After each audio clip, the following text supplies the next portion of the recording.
அண்மை செய்தியாக பார்த்து வருகிறோம். ஆந்திர மாநிலம் நாராயணபுரத்தில் மகன் கண்முன்னே தாயை மரத்தில் கட்டி வைத்து தாக்கிய கொடூர சம்பவமானது அரங்கேறியிருக்கிறது. இது குறித்தான கூடுதல் விவரங்களை வழங்குவதற்காக எமது செய்தியாளர் கிரண் இணைகிறார். கிரண், வணக்கம். இது குறித்தான விவரங்கள். வணக்கம் பவித்ரா.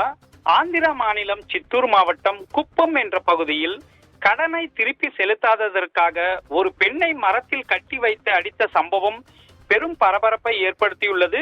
சித்தூர் மாவட்டம் குப்பம் நகராட்சி எல்லையில் உள்ள நாராயணபுரத்தில் கடனை வசூலிக்க ஒரு பெண்ணை மரத்தில் கட்டி வைத்து தாக்கிய மனிதாபிமான சம்பவம் தற்போது வெளிச்சத்திற்கு வந்து அதிர்ச்சியை ஏற்படுத்தியது. காவல்துறையினரின் தகவல் படி நாராயணபுரத்தைச் சேர்ந்த திம்மராயப்பா அதே பகுதியைச் சேர்ந்த முனிகண்ணப்பா என்பவரிடம் 80,000 ரூபாய் கடன் வாங்கி இருப்பதாக கூறப்படுகிறது.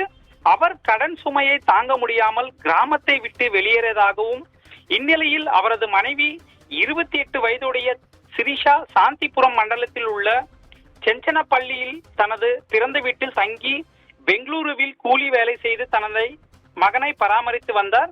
இந்நிலையில் நாராயணபுரம் பள்ளியில் தனது மகனின் மாற்றுச் சான்றிதழ் பெற வந்த சிரிஷாவை முனிகண்ணப்பா, அவரது மனைவி முனெம்மா, மகன் ராஜா மற்றும் மருமகள் ஜெகதீஸ்வரி ஆகியோர் பிடித்து சிரிஷாவின் கணவர் வாங்கிய கடனை திருப்பி செலுத்த வேண்டும் என்று சிரிஷாவை கட்டாயப்படுத்தியதாகவும், மேலும் அவரை கயிற்றால் மரத்தில் கட்டி வைத்து ஆபாசமாக திட்டி முகத்தில் உமிழ்ந்து கட்டையால் தாக்கி அவரை அவமானப்படுத்தியுள்ளனர். இந்த தாக்குதல் அவரது மகனின் கண்முன்னே நடந்து கொண்டிருக்கையில் அவன் அழுதபோதும் தாக்கியவர்கள் இரக்கம் காட்டவில்லை என்பது உள்ளூர் மக்களிடையே கடும் கோபத்தை ஏற்படுத்தியுள்ளது. சிரிஷாவில் மரத்தில் கட்டி வைத்து தாக்கியதை உள்ளூர் மக்கள் மூலம் தகவல் பெற்ற காவல்துறையினர் சம்பவ இடத்திற்கு விரைந்து சென்று பெண்ணை மீட்டனர்.